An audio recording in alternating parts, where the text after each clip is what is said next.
Thank you very much for coming to Mutations, a lecture series. I am Rose Field. I am the project coordinator of the thematic residency program Mutations at the Academy Schloss Solitude in Stuttgart.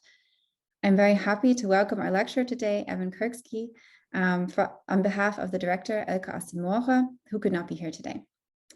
The interdisciplinary artist residency Mutations is a cooperation between the Academy Schloss Solitude Stuttgart and the KfW Stiftung in Frankfurt.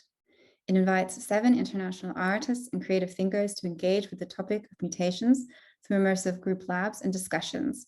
And its goals are to facilitate interdisciplinary work and collective knowledge. As part of the program, the Mutations Fellows have developed this lecture series, which brings together a dynamic group of researchers, artists, thinkers, curators, and scholars. Today, we are delighted to be joined by Eben Kirksey, anthropologist, writer, storyteller, and associate professor of research at the Alfred Deakin Institute, in Melbourne, Australia. Thank you again for joining us, Eben. I would like to take this time to shortly introduce the group. When I call your name, please give a short wave to the camera. Sabina An, a sound and media artist from South Korea. Angela Anderson, a video artist and researcher from the USA and Germany. Grayson Earle, a new media artist from the US. María Gómez López, an artist, writer, researcher from Colombia and the Netherlands. Clara, a video artist from the USA and Germany. Maxwell Mutanda, a multidisciplinary researcher, visual artist, and designer from Zimbabwe. And Joana Quiroga, an artist and philosopher from Brazil. I would also like to take this time to thank our cooperation partner, the KfW Stiftung, represented by Daniela Leykam. Daniela Leykam is the program manager of arts and culture at the KfW Stiftung and has been instrumental in the development of this project. Now I would like to give the word over to Daniela. Thank you, Rose. This is the 3rd edition, and some of the viewers might be repeated guests yet. Allow me to give back some of these thank yous. Rose, as always, thank you for keeping this together and maintaining the program in this great way you do. Also, of course, a big thank you to the whole team of the Academy Schloss Solitude and the group of the Mutations program. This is a really great concept, I think, behind this lecture series, because the 7 fellows each invited a speaker. So they curated the program, this lecture series, as a group with the idea of adding to the discussion that's been going on without the public perspective in the background and against their individual work that they each do. So today, Grayson Earle has invited Eben Kirksey. It's a pleasure to welcome you. Thank you for joining us. We've been chatting a little bit in advance already. Some of you in front of your screens, some of the viewers might have already joined these discussions. Last week we talked about microorganisms and the more than human world with Heather Davis. That lecture will be available, if it's not already, any minute now on the YouTube channel of the Foundation KfW Stiftung and also on Vimeo. Rose will put the links into the chat later on.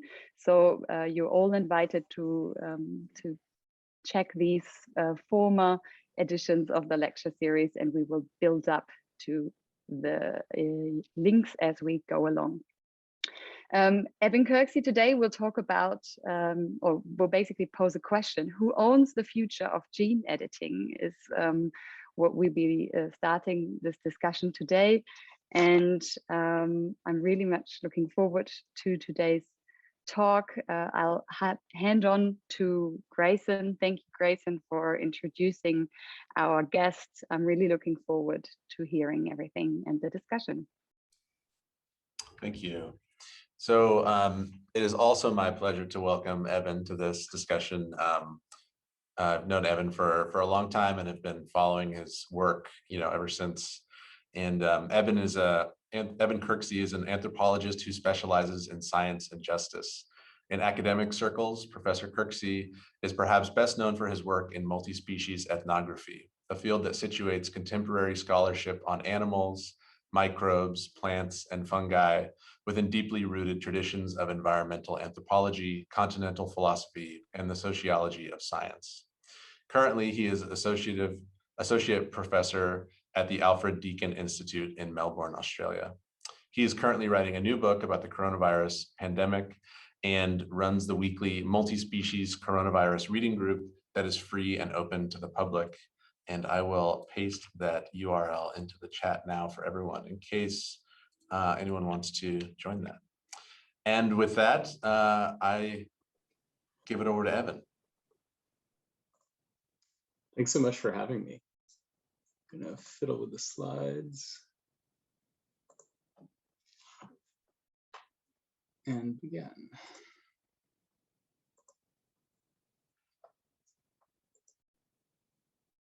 Mutations seemed more revolutionary than evolutionary when the eminent Dutch botanist Hugo de Vries published a book, The Mutation Theory, in 1901. It seemed like new species would form even faster than Darwin had dreamed. In the early 20th century, scientists worked with fruit flies and a host of other model organisms in an attempt to channel the power of mutation. Scientists tried to induce mutants at will, to control evolution, to harness its power for human ends, with distinctly mixed results. The historian Luis Campos describes how theories of mutation were transformed with the dawning of the atomic age amidst fears of radioactive fallout and the resulting policies that tried to prevent toxic exposures and medical mishaps. But at the same time, dreams of eugenics, literally good genes, gained ground in scientific circles. Scientists have been talking openly about altering the genes of human babies, at least since 1953, when James Watson and Francis Crick claimed to have discovered the secret of life. Their so-called discovery of DNA's double helix actually took place after sneaking a peek at an X-ray diffraction photograph taken by one of their colleagues, a woman, Rosalind Franklin. Writing in 1958, as nuclear weapons proliferated and satellites launched into space, Hannah Arendt reported that scientists were striving to create life in a test tube and mix germplasm from people of demonstrated ability under the microscope. Researchers promised to create what Arendt called future man within 100 years. Arendt had no doubt that scientists could technically achieve this, and her definitive book on the subject, The Human Condition, also noted that there's no reason to doubt our present ability to destroy all organic life on Earth. At that time, eugenic sterilization campaigns that aimed to eliminate differently abled people and babies from the population were taking place in the United States and Europe, even after the Nazi death camps were shut down. And then other trends in mutant theory began to gain ground. The illustrious Harvard biologist Stephen Jay Gould in 1977 published an essay celebrating mutation as the source of biological diversity. He famously argued that evolutionary change can happen abruptly, with major mutation events producing what he called hopeful monsters. An essay with a related title, The Promises of Monsters, came out a few years later when Donna Haraway pointed to ways that viruses can, quote, induce symbiogenesis. In other words, create symbiotic associations. In 1985, Haraway published her Cyborg Manifesto, which claimed our time is a mythic time. We are all chimeras, theorized and fabricated hybrids of machine and organism. The manifesto pointed to blasphemous and subversive possibilities in emerging technologies. She was writing about the personal computer at that time, but also robotics, cybernetics, and genetic engineering.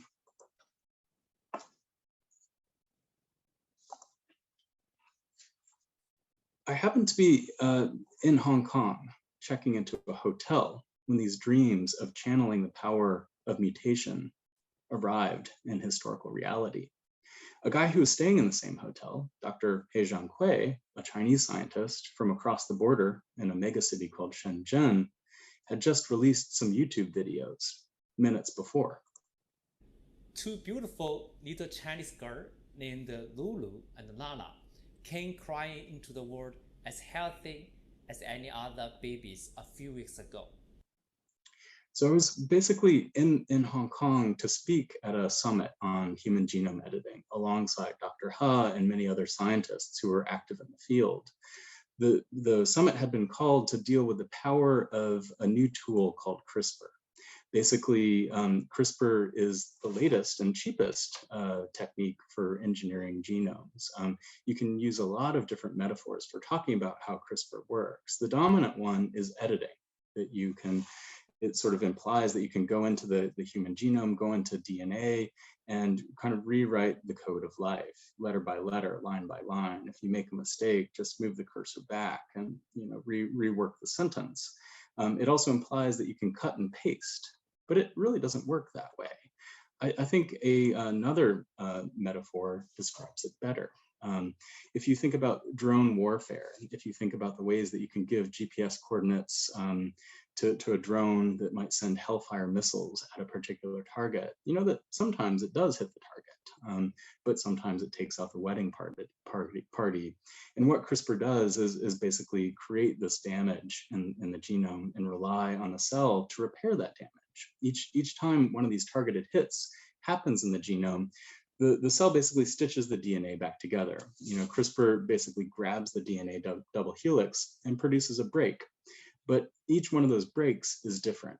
It's idiosyncratic. So really technical language describes it best. The title of the book, The Mutant Project, comes from this technical fact. CRISPR basically induces targeted mutagenesis.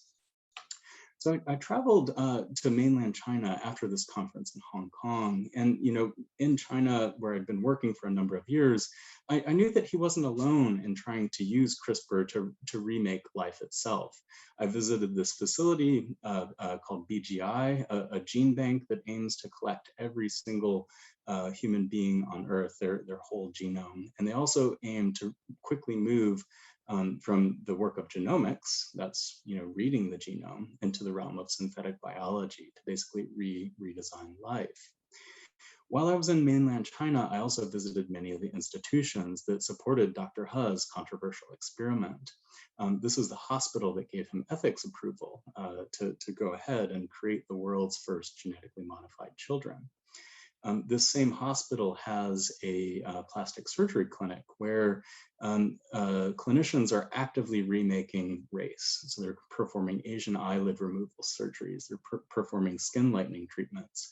So basically in East Asia, the idea of beauty inherits geopolitical calculations. Basically, whiteness in East Asia is a product of post-war dreams. And in the Korean War, American GIs basically gave some of their assistants these surgeries to remove the so-called sleepy eyelid. And what we're seeing is that this ideal of beauty that has colonial roots has proliferated in East Asia.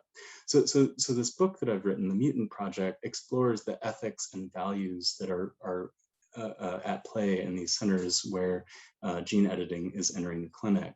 In short, if we leave this to the free market, it could go in all sorts of different directions. So getting into the technicalities of this experiment that was kind of a moment that humanity has now crossed into a new future where we can sort of rework DNA at a molecular level. Basically, what Dr. He was trying to do with his lab in Shenzhen is target a single molecule, a receptor on the surface of cells. So pictured here is CCR5, the receptor that lets the HIV virus get into cells.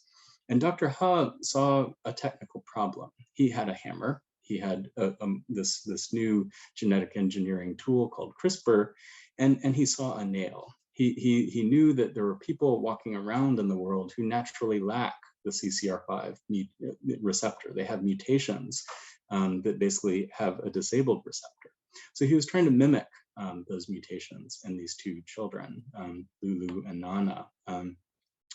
During the course of my research, I was able to gain insider access to Dr. He's lab. I was able to talk to some of the parents who signed up for the experiment and understand the very complicated moral and ethical calculus that animated their desires to participate. In short, HIV in China is accompanied with profound social stigma. In China, like the United States, HIV is not a serious medical problem anymore. In China, you're guaranteed free HIV, highly active antiretroviral medicine for life. But the stigma is profound. The stigma is debilitating. And many of these couples who signed up for this first-in-man experiment to produce a genetically modified child were driven by a very simple desire. They just simply wanted to have healthy babies. I also learned that the men in particular who signed up for the experiment, all of whom were HIV positive, had very complicated social and sexual lives. In China, people who sleep with men live with very complicated epistemologies of the closet. Basically, there's very intense norms in China about having children, about making families. And it's a very different situation than the United States, where gay folks are loud and proud. So the men who were participating in this experiment were navigating these very complicated social relationships with their wives. They were navigating very complicated ethical decisions about how to safely have a child. So they didn't want to pass on the virus to their wives. Some of them might not have wanted to sleep with their wives, but they also came up against Chinese law. So there's some relatively simple procedures that one can use to prevent transmitting HIV to your partner if you're trying to have a child.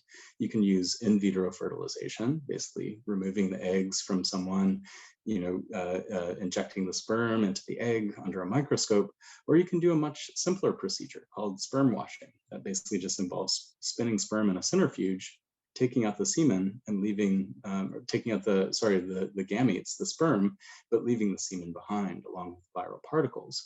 But in China, the law prevents HIV positive people from availing themselves of these tried and true reproductive technologies. So the only option available to people who are HIV positive, who want to have a child, is to go to places like the United States or Thailand, where there aren't such rules. The particular couples involved in this experiment couldn't travel. And some of them couldn't travel for financial reasons. Others were active duty members of the Chinese military or members of the Communist Party. And if you're an active duty military member, you need a special passport, and you have to justify to your employer why you want to go abroad. So it was these very complicated ethical calculations that motivated their participation in the experiment. I also learned after reviewing internal documents from Dr. He's laboratory that his central claim on YouTube did not hold up.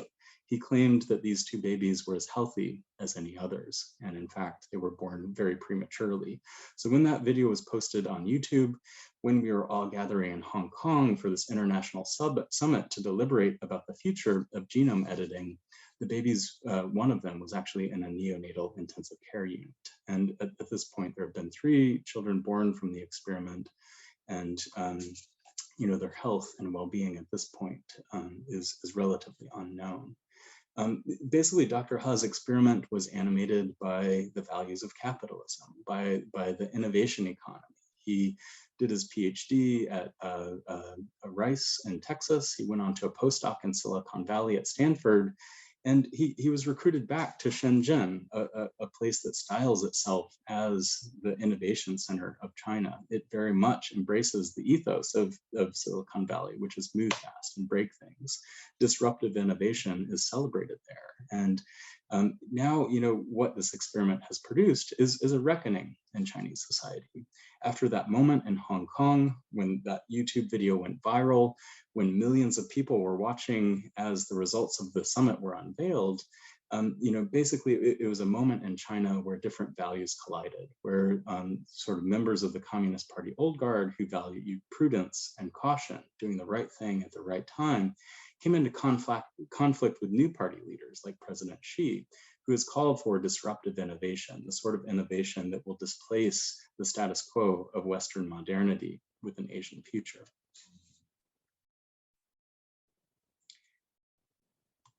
Back in the United States, I met other genetically modified people. 10 years before this experiment that grabbed headlines around the world from China, there was another experiment with gene editing. Gene editing, again, is a metaphor. This experiment didn't take place with CRISPR, but a similar tool called zinc fingers. Like CRISPR, zinc fingers basically goes into the genome, grabs a hold of the DNA, and produces a break or a targeted mutation. Pictured here is Matt Sharp. He's an alumni of the activist collective ACT UP. Matt told me he can't remember how many times he has been arrested for participating in direct actions, including the famous May 1990 disruptive protest at the NIH. It was called Storm the NIH. And at that point, there were very limited treatments available, and clinical trials were the only hope of survival for people like him. Basically, at that moment, there was one drug, AZT, and that drug had horrible side effects. People were dying, people were getting sick from the treatments, and the research agenda was stalled. So at that moment, in the early 90s and moving forward, these activists have been pushing for risky and innovative treatments. So before participating in this study, Matt had to go to the clinic where it was being conducted, a little place called Quest Clinical Research in San Francisco. Matt lives in Berkeley, so it was just a quick trip across the Bay Bridge. The doctors wanted to monitor his baseline health and collect his signature on reams of paperwork.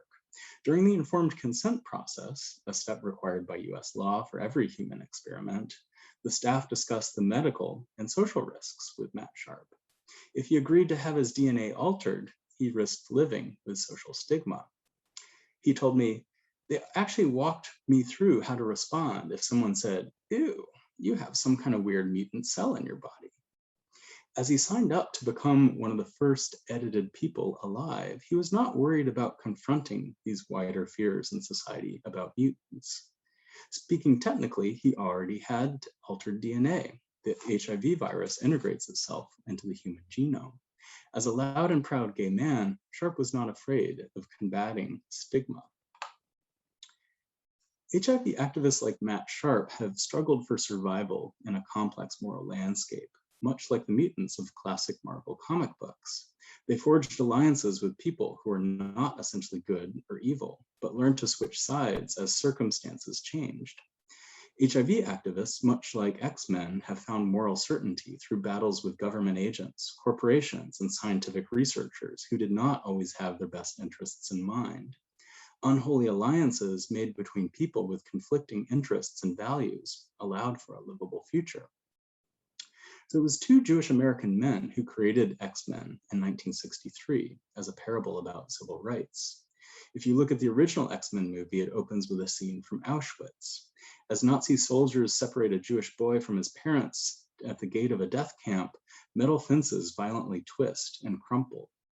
The boy later becomes the powerful supervillain, Magneto, who sees a future where enhanced mutants will dominate the Earth. Magneto reasonably fears that a new race of mutants like himself will face persecution and eventual extermination if they do not mount a preemptive strike against paranoid humans. Although the X-Men constantly condemn bigotry and discrimination, the actual heroes in the first generation of this comic were all white men. Even still, the X-Men enjoyed broad appeal, since the mutant identity can stand in for victims for all forms of discrimination, not just prejudice targeting a specific group. Mutations in the X-Men universe are not birth defects, but markers of a leap forward, according to Michael Chimers, an authority of digital art and new media. The shape-shifting Mystique often chooses to inhabit a blue body that is covered with scales, bumps, and spines. Chimers suggests that her character combats fear of bodily difference with a disability-positive aesthetic. In other words, Mystique shows us that mutancy can be beautiful. Matt Sharp lost his boyfriend to AIDS during the height of the epidemic. Insurance money let him move to San Francisco, where he was able to start getting into the clinical trials. He also learned along the way to make his own bootleg medicine. He copied experimental drugs and distributed them through the San Francisco Buyers Club. And when he signed up for the gene editing experiment, he saw it as being full of promise. I asked him if he was scared to think about the prospect of his own DNA getting altered. And he said, "Let me tell you about the thymus transplant that someone tried to do in my body in 1993. Basically, they cut a huge hole in his chest. They took a thymus, a piece of tissue where T cells mature, from a fetus, and they put it into a cell and stitched him back up. And then a few weeks later, they took it out again, leaving a big scar and a bloody mess. So when the clinic finally called saying that his genetically modified cells were ready for infusion, Sharp booked an appointment right away during a lunch break. In contrast to the state-of-the-art facilities that I encountered in China, the Quest lab where they did this had a simple setup. It was a cramped room with a hospital bed, an IV stand, plus shelves with basic medical equipment. The only thing that was special was the shipping container. It looked like R2-D2 from Star Wars, with cells frozen in liquid nitrogen inside. After he was hooked up to the IV drip, it took just 30 minutes for billions of edited cells to enter his body. Then Sharp headed back to work. To everyone's relief, Matt Sharp only experienced one side effect from the infusion. He had an intense odor that lingered around his body from a chemical preservative. When he returned to the clinic for a checkup, his nurse could smell him coming down the hall. The biotech company that manufactured the cells said to expect a garlic body aroma, but the nurses thought that Sharp and his fellow gene editing patients smelled more like rancid cream corn. Over a few days, the smell gradually faded. When Matt Sharp got his initial HIV diagnosis in 1989, he had a cell count of 409. That's below the threshold that signals AIDS. Basically, anything below 500 means that your immune system isn't fully functional. And after this infusion of the genetically modified cells, his immune system was repaired. For the first time in his life since he was diagnosed with HIV, he didn't have AIDS. He was part of this population of patients called immunological responders. While most people can control the virus with standard medication, Matt never responded. His immune system never got back up to normal. And with this study, at least initially, he could see this change, but he didn't know if it would last. The company that did the experiment, Sangamo, kept their findings under wraps until they were unveiled at a leading HIV conference in Boston. Matt Sharp wanted to be in the audience when they revealed the data, so he flew across the country in February 2011.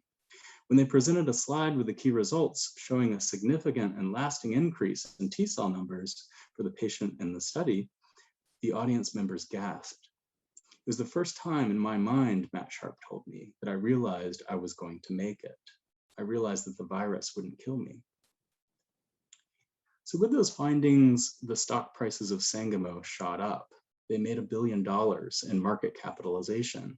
But then one of their key scientists, Winston Tang, went to jail for insider trading. He basically told a buddy about the experiment and got rich quick. When I visited the headquarters of Sangamo in Richmond, California, a small suburb near Berkeley that's situated next to Rosie the Riveter National Park and some oil refineries, it's in a shopping complex with a West Marine boat part store. Their stocks were trading for pennies on the dollar. Basically, with the insider trading scandal, the company value had collapsed again, and they had decided to take their funds away from HIV and channel them towards more lucrative opportunities. Basically, Matt Sharp was protesting. Matt wanted a second dose. He saw eventually his cell numbers fall, and he wanted to also share this effective therapy with members of his community. As they were engaged in a new wave of activism targeting the company that modified his DNA, they came to realize that these new gene therapies had the risk of introducing new pathologies of power into the equation of AIDS. Basically, the companies were saying, if these come to market, we are going to need new financial products to go along with these medical products. When the first gene therapy was announced in 2017 from the company Novartis, it had a $400,000 price tag. The biotech execs were encouraging people to think about new products much akin to a mortgage or a college loan. Novartis came out with a subsequent treatment for a condition called spinal muscular atrophy, just on the heels of that initial gene therapy. It had a price tag of $2.1 million, and it was for newborn babies who would die within a year or two if they didn't get the treatment. So imagine being born into that new form of debt.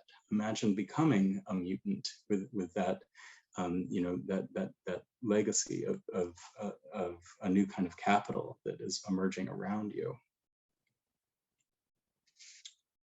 So I'd like to introduce you to another person from this clinical trial, a man named Jay Johnson, who participated in the same experiment in Philadelphia instead of San Francisco. Jay was doing the study at Penn Medicine, and he had a radically different experience from Matt Sharp. Basically, Jay experienced all of the medical side effects with none of the benefits. He told me about the moment when the infusion happened, and initially he just started feeling a little chilly, so he asked the nurse for a blanket. Then he started shaking, and his body went into full rigors. And Jay knew what was going on. He was a nurse. He saw the crash cart emerge and saw that he might be approaching death. But then he took a Benadryl and woke up a few hours later, and everything was fine. Jay was one of the number of patients who experienced a serious adverse event as a result of this new gene therapy. But instead of rejecting this, and instead of sort of pushing back against the scientific establishment, Jay Johnson is now working to help design experiments that builds principles of social justice into the design itself. Jay sits on a community advisory board in Philadelphia that is advising members of the HIV positive community as well as the scientific establishment about what sorts of research should be pursued. Jay is working currently with an organization called Action Wellness. He's the volunteer coordinator, and Action Wellness basically works at getting established medicine into patient communities, regardless of gender identity, race, immigration status. So Jay has a profound optimism for the future of this technology. He sees that situated social struggles like ACT UP and allied HIV positive movements, they can transform the horizons of possibility for these emergent technologies. So in concluding, I'd like to invoke Ruha Benjamin, who insists that we think about the imagination as a battlefield. There are certain elite fantasies, visions of the future that will be dreamy, that will produce radical new cures for cancers, HIV, other kinds of conditions. But the underside of these elite fantasies are nightmares that others have to live with. And really, I think the key question as these mutant projects enter the clinic is how to continually bring these principles of social justice together with cutting edge medicine. It's a mistake to simply celebrate mutation as a whimsical possibility. A fellow anthropologist, Joe Masco, has studied mutant plants and animals that have been cropping up near nuclear testing facilities. Genetic mutation, Masco observes, can result in new adaptations to a changing environment, fodder for random genetic drift, or it can also produce critical injury. Right now, our bodies are already ongoing mutant projects. Our cells mutate at accelerated rates when exposed to toxins, X-rays, or fallout. Cancer is on the rise. 1 out of 2 people in the United States is likely to come down with cancer in the course of our lives. Perhaps you will develop a mutation in your lifetime, or perhaps it will be me. Soon your own survival could be linked to these risky innovations in genetic science, to new dreams about CRISPR cures. With help from this molecule derived from bacteria, you too could soon pursue new mutant possibilities for yourself and your family. Thank you.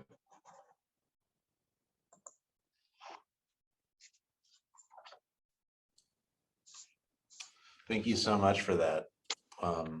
And now in opening up the Q&A, I wanted to just let everyone know that you can use the raise hand function, or you can click on the Q&A box at the bottom and type a question, and I will try to make sure that it gets answered. I want to let you know also that if you do get called upon for a live question, you will need to unmute your microphone. That won't happen automatically. And keep in mind that this is being recorded, and so if you don't want to be seen on camera, then you can simply type your question.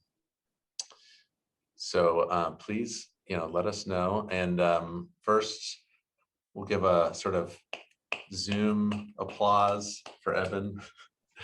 Thank you so much. I wanted to open up with a question about this. There's this kind of this tension here, obviously, in the possible futures that could arrive here. Some of them being, to put it sort of short, good. Some could be bad. And you use this metaphor of CRISPR being like drone warfare, as opposed to it being more like editing, which is what this sort of market-driven science community describes it as. And I'm just kind of curious, like, what sort of possible or potential positive futures can you imagine coming out of this technology, as well as what sort of nightmares you can kind of imagine? So for starters, let me tell you about that $400,000 treatment that I mentioned from Novartis. It's for leukemia. And my mom lived through chemotherapy. She had breast cancer. And I've seen firsthand like how horrific it is to have your hair fall out and your eyebrows fall out, to get cloudy brain.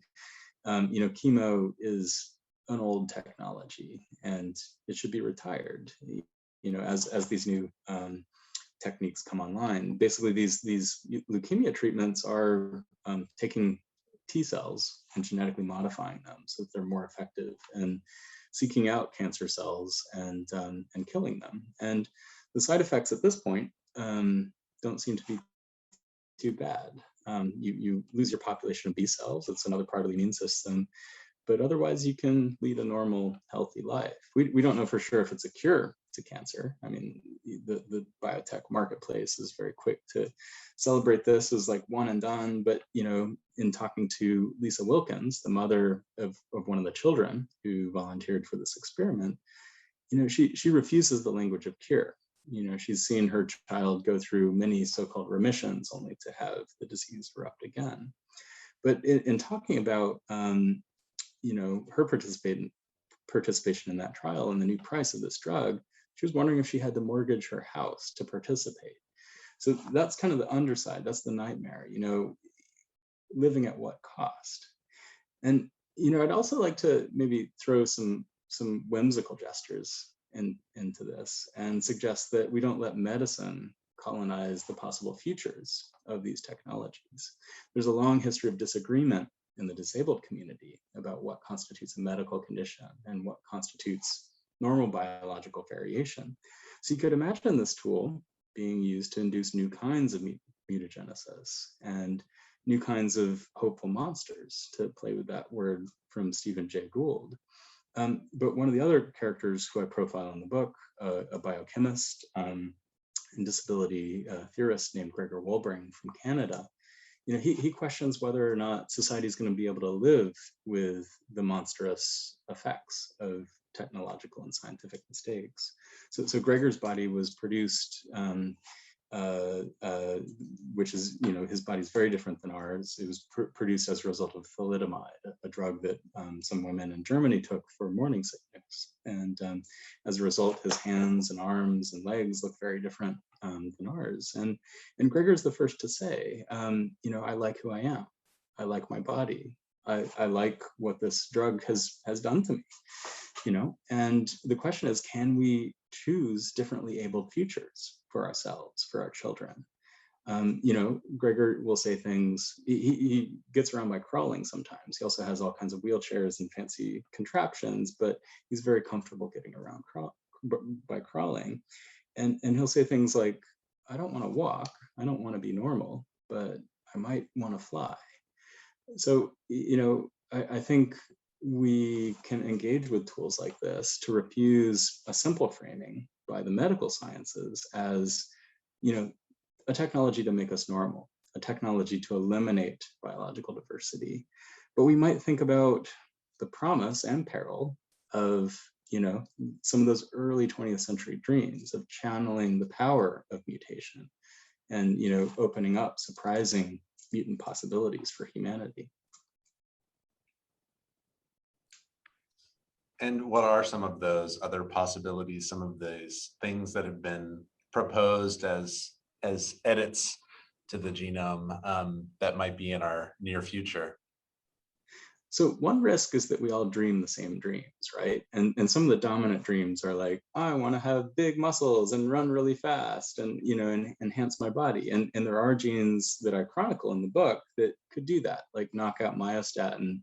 You get massive muscles. There's a 5-year-old kid running around with a natural variant of myostatin who's jacked. He looks like Arnold Schwarzenegger.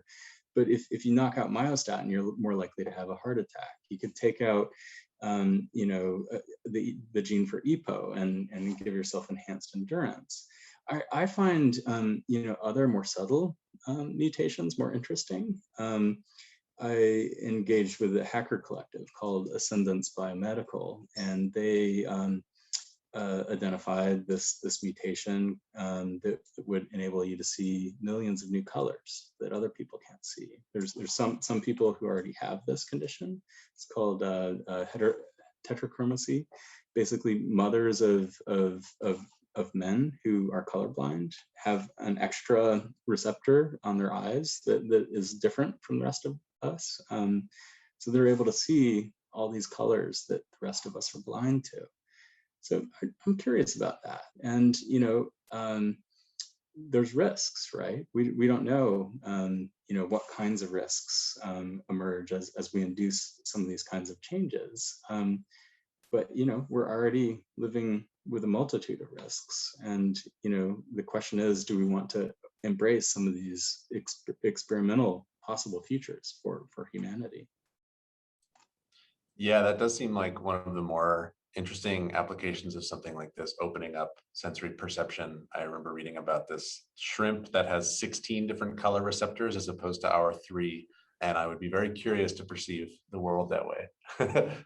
Yeah.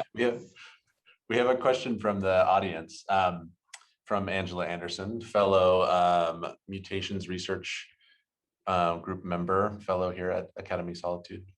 I'm thinking about the supposedly ethical conflict or questions regarding gene editing or manipulation, as opposed to the environmental pollution being caused on a massive scale, which often provokes major health problems, and yet the ethical outcry is seemingly missing, as compared to the debate on genetic manipulation.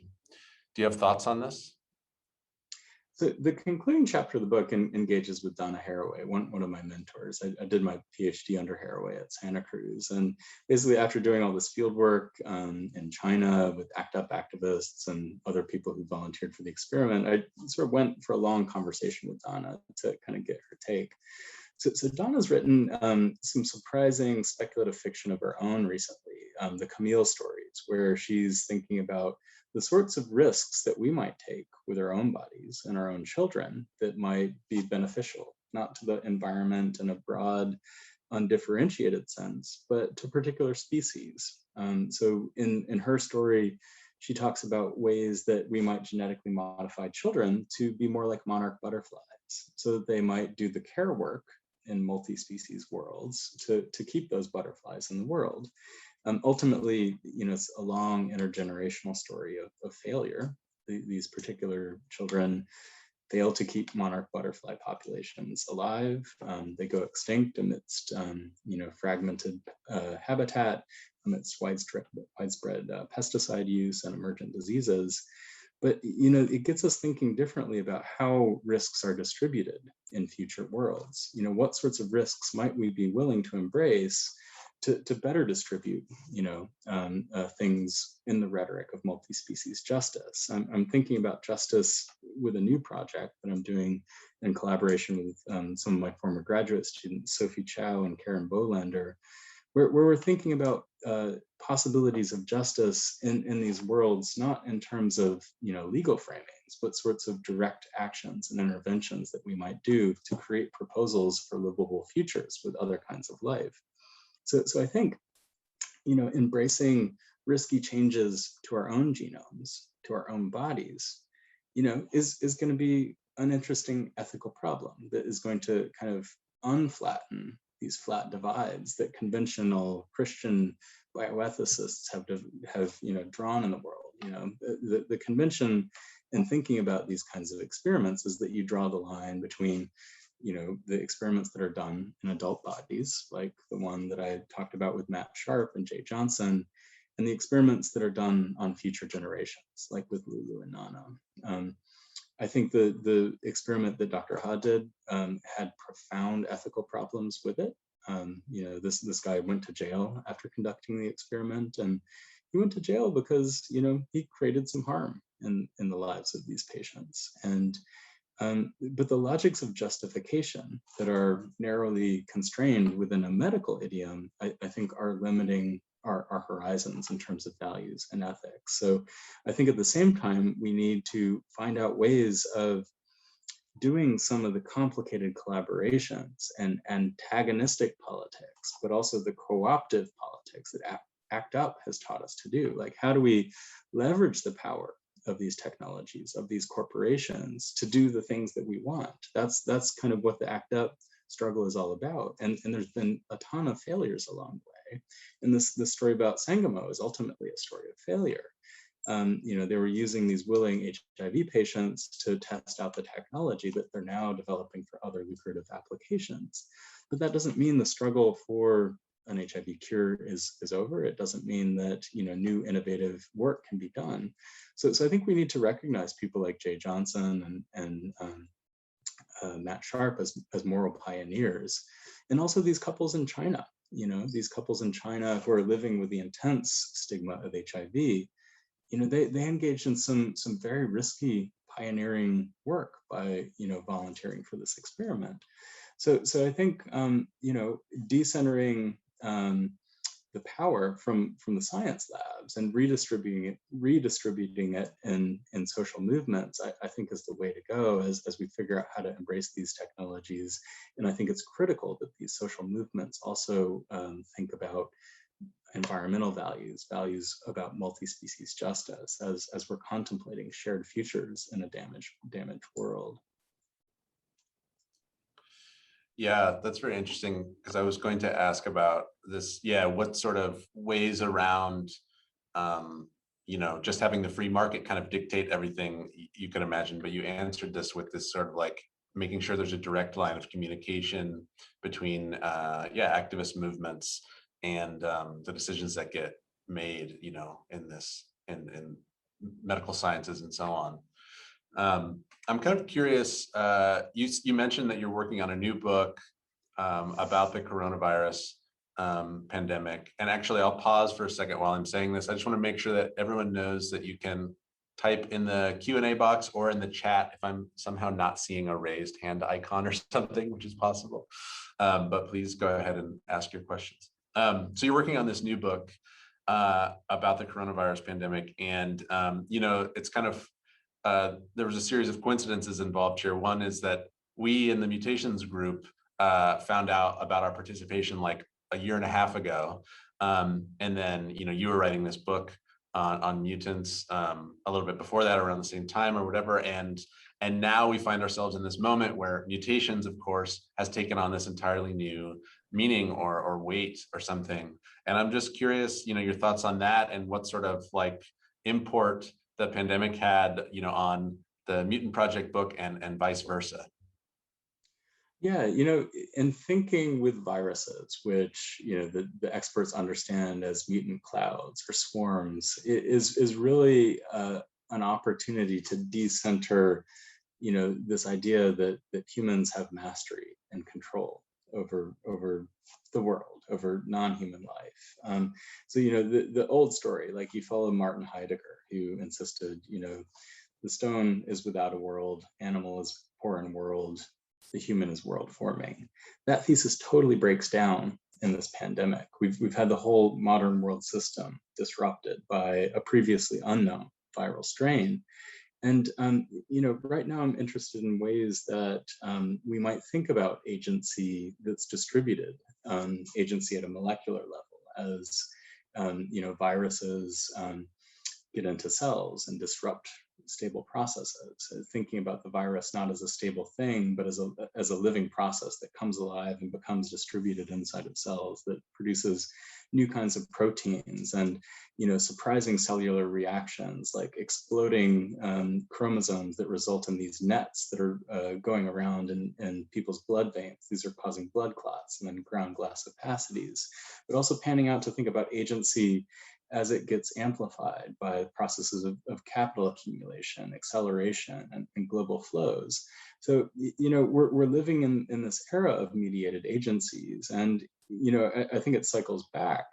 All of a sudden we've got this molecule, CRISPR, that's derived from a microbe, derived from not a virus but a bacteria, that lets us do things that microbes are doing all the time. Microbes are subtly disrupting our genomes all the time. We have, if you look at the human genome, you discover that a lot of it, more than half, is viral in origin. We tell all these origin stories about chimpanzees and primates, but really we are virus. So I think it's a great opportunity to think about not to kind of dissolve species boundaries and recognize our entanglement with a dynamic living world. And I see a question there in the box. I'm not sure if I'm supposed to read it, if they're going to ask me the question. I can read it for you. So this is from Victoria. I wonder, what are the limitations of, what are the limitations or limits of thought in this kind of medical technology you are talking about and the present way it is being implemented? Let's say genetic / T-cell treatments you gave examples of. Even the most cutting edge science does not seem to have answers for the origin of a lot of diseases, how we consider what causes the illness, or do we have access to holistic or relational approach towards it? Feel free to steer the question if it's not clear enough. Yeah, so there's this great concept that Donna Haraway introduced, building on both Freud and Marx of gene fetishism. So this idea of misplaced concreteness in the gene, this idea that there's some kind of power in altering DNA. So in the book, I basically try to provide a introduction to the basics of biology for folks who didn't find it interesting in high school, but also trying to get past this idea of Watson and Crick, that this is the secret of life itself. So in part, the book is trying to diagnose problems in genetic thinking now that we have tools to modify genes. So, if in the 90s we heard about the sports gene or the gay gene, all these different things that supposedly shaped and controlled the human condition, now we're learning that these are very, very complicated phenomena. So even something simple like height is controlled by upwards of 180 genes, and those only explain a fraction of the variability in height. So if you want a tall kid, you're better off giving your kid growth hormones rather than trying to genetically modify them. That problem in the logic of misplaced concreteness with genetic fetishism is also animating market logics. So this is the market logic of Sangamo that makes $1 billion on the backs of these HIV patients. This is the failed market logic. So we had the human genome 20 years ago. Bill Clinton famously unveiled it and promised all these medical breakthroughs. It took almost 20 years for anything to materialize. And the treatments have been somewhat limited. So I think there's a misconception in the public imaginary about the power of these tools. I mean, they can do certain things, but it's CRISPR and this CAR T cell experiment that I described, the T cells that were created to have chimeric receptors on their surface to better fight cancer. CRISPR did part of the work to knock out some of the receptors, but it's actually another tool, a lentivirus, that made them have that synthetic receptor that goes to get the cancer. So I think at the same time I was trying to, unmask the fallacy of this gene fetishism, I'm also trying to get past CRISPR fetishism, to look at all the different molecular tools that scientists are bringing to bear as they try to improve the human condition. And again, I think constraining this within the medical sciences really limits what we might do with genomic technologies. I think turning to science fiction, not only the X-Men, but more imaginative things like The Saltfish Girl by Larissa Lai, or any number of Sino-futurist, Afrofuturist authors. Octavia Butler has great hybrid compromised features of humanity in mind. I think it's interesting to at least think about ways that these tools might be used to engender something other than the medical stuff. Thank you.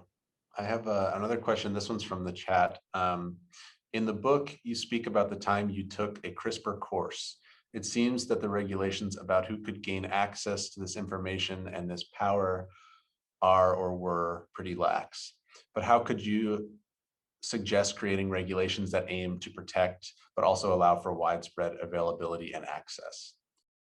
So yeah, the regulations are still super lax, and I met lots of folks who were learning to do this themselves by watching YouTube videos and downloading scientific papers and then uploading their own YouTube videos as they interpret the papers and try to do experiments. So some of the again, the ideas about the power of these genomic tools are inflated. So for example, one guy who I profile in the book, David Aishi, who runs a genetic lab out of his plywood shack in rural Mississippi. By day, he works on the oil fields.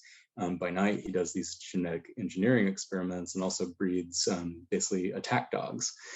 So David, tried to do initially a relatively simple experiment. We've known how to create green glowing animals for about 20 years. There was the classic bioart piece by Eduardo Kac, GFP Bunny, where he took a jellyfish gene and put it into a rabbit named Alba, and it glowed green.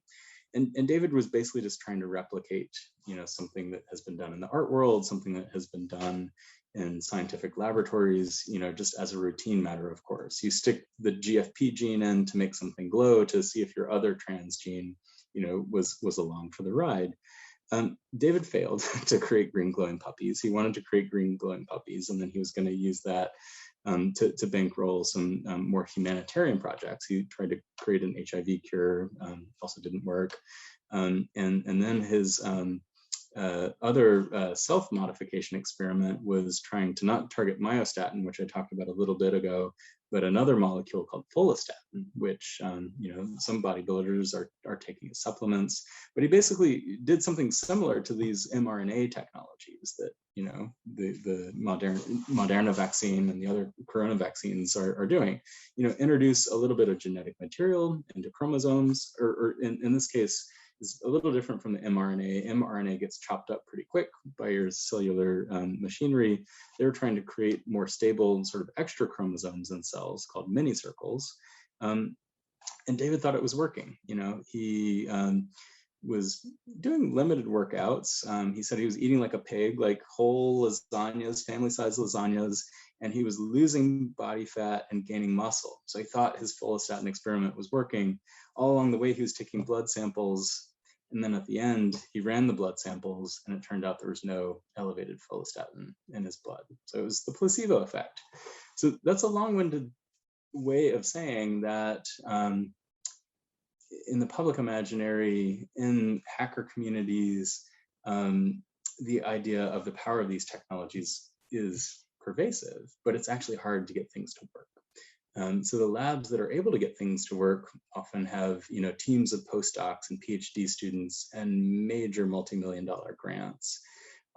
Not to say that the institutional oversights process that's in place at those institutions is adequate.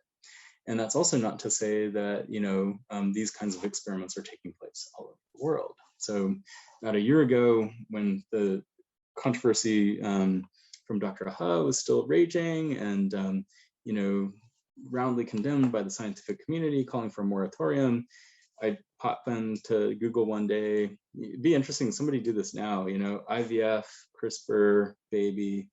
I found a clinic in Cyprus that was offering it. So I think in an international landscape where different countries have very permissive laws, the US is among them. India is not. India is at the other extreme that has very tightly regulated scene. So does Australia. You know, Caribbean islands. I ran into this crazy guy, a fashion mogul from New York, Peter Nygaard, who has founded, you know, he's like kind of the Donald Trump of the fashion industry, but he also has started this biotech company in the Caribbean island. You know, there's all kinds of, you know, like rogue articulations of capital and power and biotech that are at play. There's a number of fertility companies that are trying to recruit CRISPR scientists right now. So I think, you know, there are efforts underway in Europe, on the international stage, to try to come up with a unified global framework for this. But, you know, if you look at any other big issue, say like climate change, you see how difficult it is to get any kind of binding international laws. But I think it's really the extra legal forms of power that are interesting here. It's not codifying this into law, but it's the way that society responds to some of these developments. So, you know, if I was a scientist and thought that this would be cool, like make my own genetically modified baby, I'd be looking at Dr. He, who's in jail, you know, and has been living in a cell. Like, he doesn't have room to lay down at night. This is a very cramped cell. They have to negotiate amongst the other prisoners, like who's going to take the sleeping turn right now and who's going to take the standing turn. Like, this is a packed cell. I'd be looking at him and thinking about, like, okay, there weren't very many specific laws he violated, at least relating to genetic engineering. They brought him to jail for medical malpractice. He was a biophysicist. He wasn't a doctor. He wasn't that kind of doctor. He's the doctor of philosophy like me. He partnered with doctors who were also charged with medical malpractice. But it was really the societal reaction that sanctioned him. And I would imagine that would take place against anybody who tries this right now. But I also imagine that norms are going to shift. And if we look at the case of Louise Brown, the first test tube baby, who was called a Frankenbaby, you know, 40 years ago. Lulu and Nana were also called Frankenbabies. The Pope condemned the birth of Louise Brown. You know, the scientific establishment disowned Steptoe Edwards. Later, they go on to a Nobel Prize.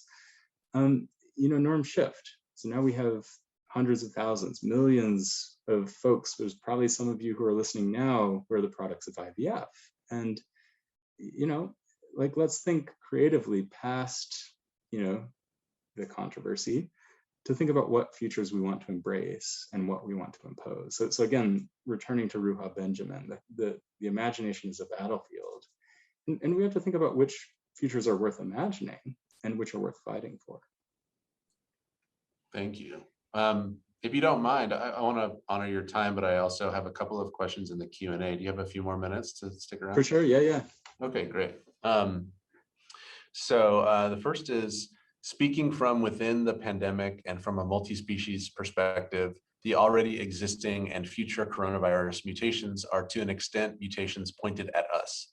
Thinking about the missile analogy and the common lingo often uses the warfare rhetoric, how would you frame a revolutionary/evolutionary thought on this more than human mutation, where the humans need to adapt or die? Not sure about this being a question, but maybe you have a comment. Well, I don't think it's a question of adapting or dying. It's also, so one of the puzzling bits about the coronavirus pandemic is that the majority of people who get infected don't get sick. You know, that's a really interesting puzzle, right? And it's a puzzle that, you know, if you take in one direction, leads to, you know, Trump and, you know, pandemic deniers and conspiracy theory. But from a multi-species perspective, like, let's think about viral biodiversity. Let's think about, you know, the kinds of viruses that we're already living with, and the kinds of symbiotic associations we might make with viruses. So it turns out, you know, we know a lot in social sciences and humanities about the bacteria in our guts, the gut microbiome. And we know that some of those microbes are probiotic. They help us do things like digest things. Some gut microbes influence things like our happiness, our serotonin and cognition. And we know very, very little about non-pathogenic viruses. It was thought until recently that our lungs were sterile, until somebody looked. And it turned out when they looked, they found, a dozen or 24 undescribed viral species that no one knew were there and no one knew what they were doing. So I think as these mutations respond to us, and I'd like to, think about the coronavirus as doing a tracing of us, right? So the Lizinguatari talk about the orchid that is a tracing of the wasp, right? So the orchid pretends to be a wasp, the wasp mates with it, and it produces more orchids, and the wasp gets a little confused, but it probably is okay. So these viruses are tracing us, right? They're good anthropologists. They're studying our receptors. They're this is of course anthropomorphizing, but trying to do some productive anthropomorphizing here. They know what an ACE2 receptor looks like. They know about the ribosomes inside of our cells. They know how to interface with these complicated suites of proteins that do the work of transcription and the enzymes that are involved in translating RNA into proteins, into things that get assembled and become virions, but also things that interrupt the cell machinery.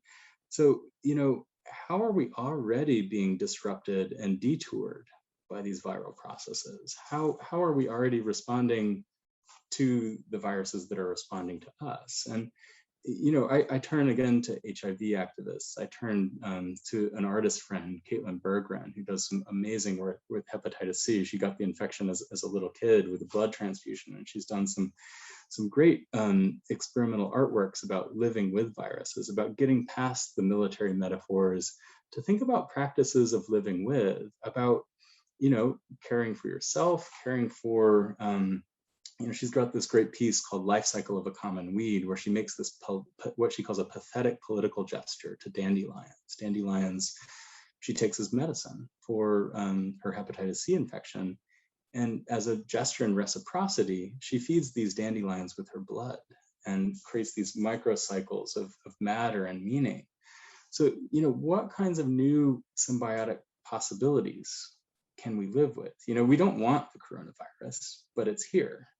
And, rather than trying to eliminate it, which doesn't, at least in most jurisdictions right now, doesn't seem possible, what new experimental tactics for living with in a symbiotic sense can we develop?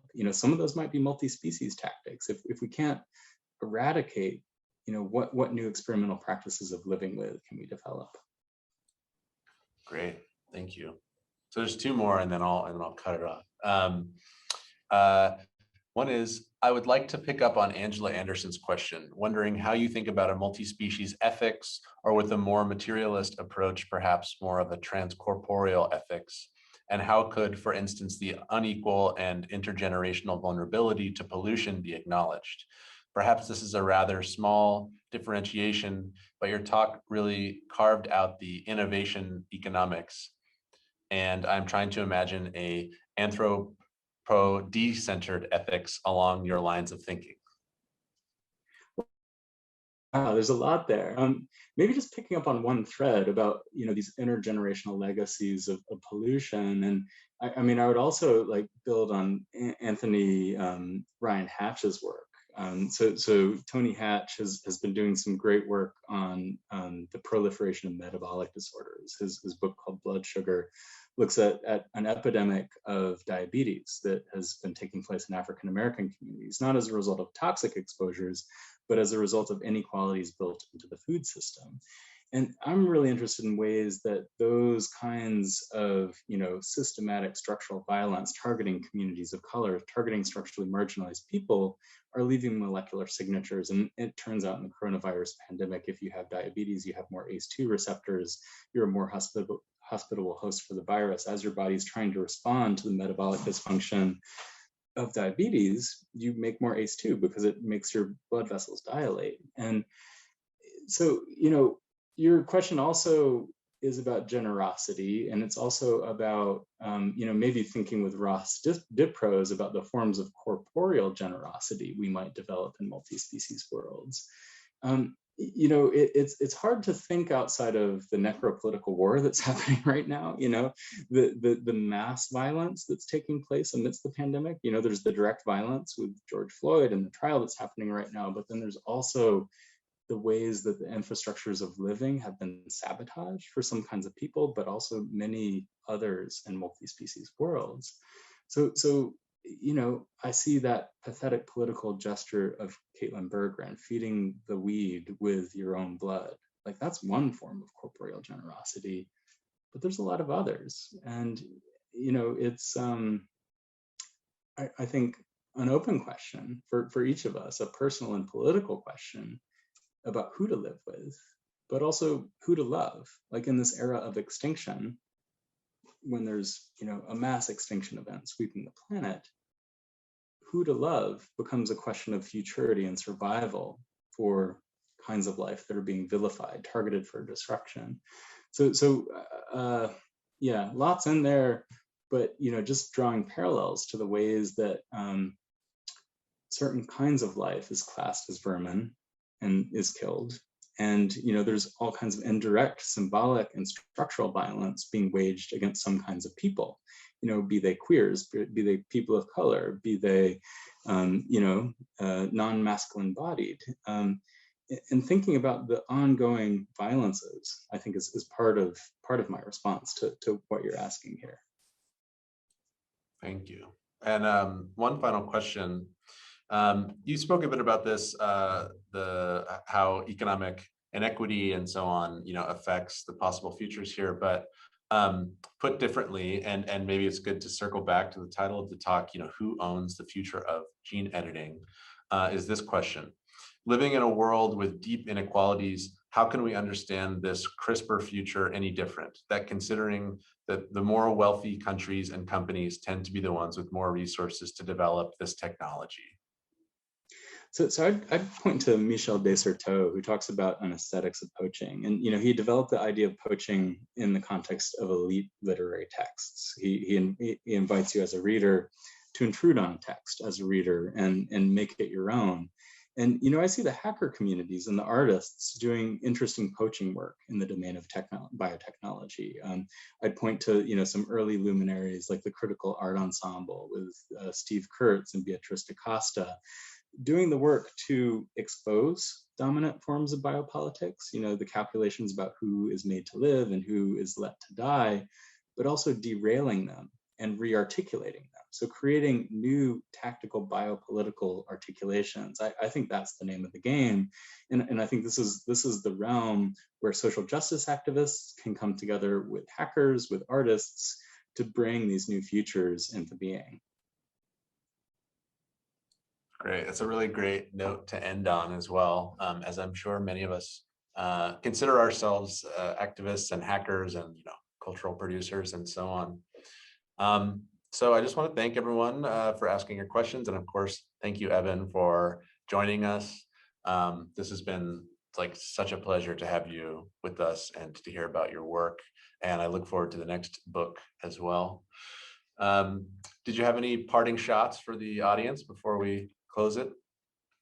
Just thanks. Really good to wrap with you, Grayson. And yeah, hopefully to be continued. I really wish I was there in the castle, man. Like, you know, pandemic, Zoom, kind of boring, but, you know, someday we will be together in a room and it'll be real. I look forward to that very much. Cool. All right. Thanks for hosting. Thank you. All right. Bye. Ciao, everybody.